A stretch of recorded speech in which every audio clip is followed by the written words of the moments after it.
चीन पाकिस्तान ने शीपेक प्रोजेक्ट को लेकर और देशों को दिया न्योता। इधर मोदी जी की दहाड़ से पीछे हटे सभी देश।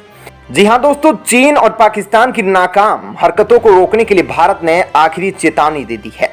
भारत की दहाड़ से पूर्व से लेकर पश्चिम तक पूरी दुनिया हिल चुकी है। चीन पाकिस्तान के चाइना पाकिस्तान इकोनॉमिक कॉरिडोर के प्रोजेक्ट में भारत ने बड़ा बखेड़ा खड़ा कर दिया है। दोस्तों, चीन और पाकिस्तान भारत के खिलाफ एक अलग साजिश करने में लगे हुए हैं। जी हां, चीन और पाकिस्तान इन दोनों देशों के बीच बन रहे अरबों डॉलर के आर्थिक गलियारे का हिस्सा बनने में दिलचस्पी रखने वाले दूसरे देशों को इसका न्योता देते हुए कहा कि यह आपसी सहयोग का एक खुला एवं समावेशी मंच है। दोस्तों, वैसे मैं आपको बता दूं कि चीन और पाकिस्तान के बीच इस आर्थिक गलियारे का भारत खुलकर विरोध करता है और भारत यह कहता है कि यह प्रोजेक्ट भारत के लद्दाख क्षेत्र से होकर निकलता है। दोस्तों, इस प्रोजेक्ट पर भारत ने पाकिस्तान के कब्जे वाले कश्मीर पीओके से होकर गुजर रहे अरबों डॉलर के आर्थिक गलियारे संबंधित परियोजनाओं में चीन और पाकिस्तान द्वारा अन्य देशों को जिसके लिए प्रोत्साहित करने का प्रयास किया जा रहा है। मंगलवार को भारत ने चीन और पाकिस्तान को कड़ी फटकार लगा दी है। विदेश मंत्रालय के प्रवक्ता अरिंदम बागची ने कड़ी प्रतिक्रिया देते हुए कहा कि चीन पाकिस्तान आर्थिक गलियारे के तहत इस प्रकार की गतिविधियां स्वाभाविक रूप से अवैध, अनुचित और अस्वीकार्य है और यह भारत की एकता और अखंडता के लिए ठीक नहीं है। दोस्तों, सीपीईसी के तहत अंतर्राष्ट्रीय सहयोग एवं समन्वय संबंधी संयुक्त कार्य समूह की डिजिटल माध्यम से तीसरी बैठक शुक्रवार को हुई थी। इस दौरान चीन और पाकिस्तान ने आर्थिक गलियारे का हिस्सा बनने में दिलचस्पी रखने वाले अन्य देशों को भी इसमें शामिल होने का न्योता दिया। वर्ष 2013 में शुरू हुआ यह आर्थिक गलियारा पाकिस्तान में ग्वादर बंदरगाह को और चीन में सिंजियांग क्षेत्र में स्थित काशगर को जोड़ने वाला है। इसके जरिए दोनों देश ऊर्जा, परिवहन एवं औद्योगिक सहयोग करेंगे। भारत इस गलियारे के पीओके से होकर गुजरने के कारण इसका विरोध करता रहा है। बागची ने कहा, भारत ने सीपेक परियोजना में चीन और पाकिस्तान द्वारा अन्य देशों को भागीदारी हेतु न्योता दिए जाने की खबर देखी है।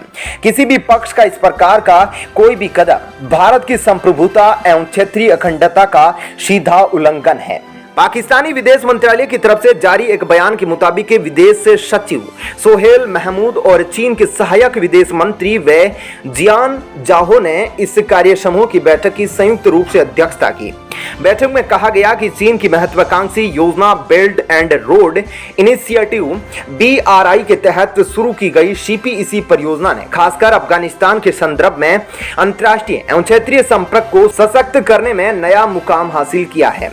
पाकिस्तानी विदेश मंत्रालय ने कहा, दोनों ही देशों ने एक खुले एवं समावेशी मंच के तौर पर सीपीईसी से लाभान्वित होने में दिलचस्पी रखने वाले तीसरे पक्षों का स्वागत किया।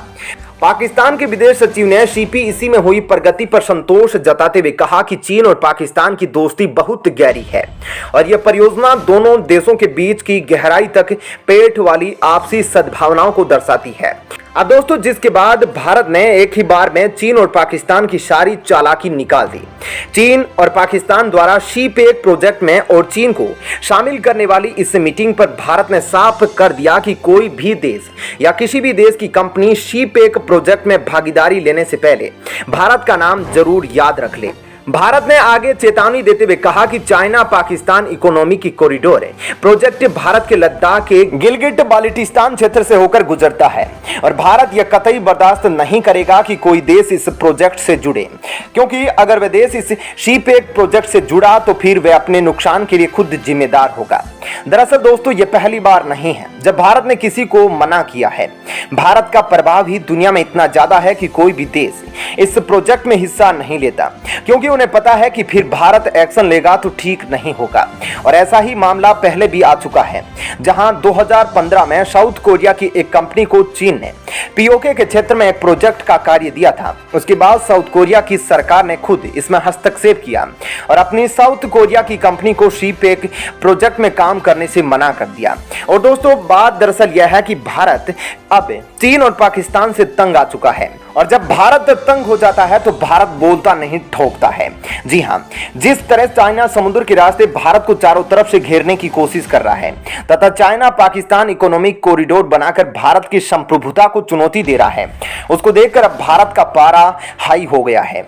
और दोस्तों अब इसका उदाहरण भी देखने को मिल रहा है, जहां कुछ दिन पहले ही जम्मू कश्मीर दौरे पर गए भारत के रक्षा मंत्री राजनाथ सिंह ने साफ कह दिया था कि पीओके भारत का था, भारत का है और भारत का ही रहेगा। पाकिस्तान चाहे कुछ भी कर ले, चीन का कितना भी साथ दे ले, लेकिन भारत पीओके को पाकिस्तान से लेकर रहेगा। और दोस्तों भारत की धमकी के बाद अब कोई भी देश और उसकी कंपनियां चाइना पाकिस्तान इकोनॉमिक कॉरिडोर में इन्वेस्ट करने से बच रही है। इसका सबसे बड़ा कारण है भारत का डर। दोस्तों भारत ने साफ कह दिया है कि पाकिस्तान अधिकृत कश्मीर यानी कि पीओके भारत के लद्दाख का एक भाग है और भारत उसको जब मर्जी है पाकिस्तान से छीनकर अपने देश में शामिल कर सकता है। दोस्तों वैसे तो आप जानते हैं कि भारत को पाकिस्तान पर कोई निर्णय लेना है तो भारत और किसी से देखता या पूछता नहीं, सीधा कर देता है। चाहे बालाकोट स्ट्राइक की बात हो, जहां भारत ने बिना बताए पाकिस्तान के अंदर अपने फाइटर जेट्स को 200 किलोमीटर अंदर घुसाकर पाकिस्तान के आतंकियों की लाशें बिछा दी थी, या फिर अभी हाल ही में भारत ने जो चाल चली पाकिस्तान के निकट ब्रह्मोस मिसाइल को छोड़कर। हालांकि सबको पता है कि पाकिस्तान के एक शहर में गलती से कोई मिसाइल नहीं छोड़ी गई थी, लेकिन दोस्तों इशारों में भारत ने पाकिस्तान को यह संदेश दिया कि अब की बार अगर वह भारत से पंगा लेगा तो उसका सर्वनाश जरूर हो जाएगा। अब दोस्तों जैसे कि हमने देखा कि बालाकोट स्ट्राइक में या फिर अभी कुछ महीने पहले भारत ने गलती से ब्रह्मोस मिसाइल शूट की थी, इन सभी खबरों के बाद अब जो विदेशी कंपनियां सोच रही थी कि पाकिस्तान अधिकृत कश्मीर जाने की पीओके में चाइना पाकिस्तान इकोनॉमिक प्रोजेक्ट में भाग ले सकती है, उन्होंने भी अपने कदम पीछे खींच लिए हैं, क्योंकि उन्हें पता है कि भारत पीओके क्षेत्र को लेकर काफी गंभीर है और यदि उसने पाकिस्तान पर अचानक से हमला कर दिया तो इसमें भारत की कोई गलती नहीं हुई, क्योंकि भारत तो अपने हिस्से के लिए लड़ रहा था। ऐसे में उन विदेशी कंपनियों का जरूर बहुत नुकसान होगा जो चाइना पाकिस्तान इकोनॉमिक कॉरिडोर में निवेश करेगी। इसके अलावा दूसरा कारण भी है दोस्तों, आप खुद जरा सोचिए 2013 में चालू हुआ यह प्रोजेक्ट, क्या आपने कभी चीन और पाकिस्तान के अलावा किसी तीसरे देश का नाम सुना है या किसी तीसरे देश की कंपनी का नाम सुना है? नहीं ना। और दोस्तों पाकिस्तान और चीन जो शीपेक प्रोजेक्ट को लेकर अपनी दोस्ती की दुहाई दे रहे हैं, सबको पता है कि इस प्रोजेक्ट का क्या हाल चल रहा है। जी हां, दरअसल चीन किसी तीसरे देश को इसमें इसलिए लाना चाहता है क्योंकि खुद चीन पाकिस्तान के ढीले रवैये और पाकिस्तानी आतंकी संगठनों की जा रही जी हुजूरी से थक गया है। कभी पाकिस्तान के आतंकी संगठनों के नेताओं को पैसे दो ताकि वो इनके प्रोजेक्ट को तोड़ ना दे, ताकि वो काम कर रहे चीनी नागरिकों को गोलियों से भून ना दे, कभी बम से न उड़ा दे।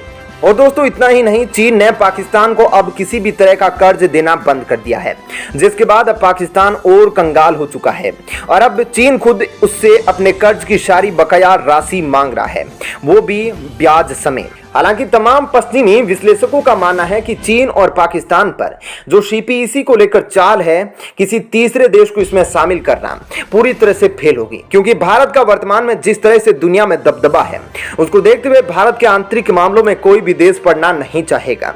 अगर पड़ेगा तो अंजाम बुरा होगा। हालांकि दोस्तों आपकी इस मुद्दे पर क्या राय है, आप अपनी राय कमेंट करके जरूर बताइएगा। धन्यवाद। जय हिंद, जय भारत।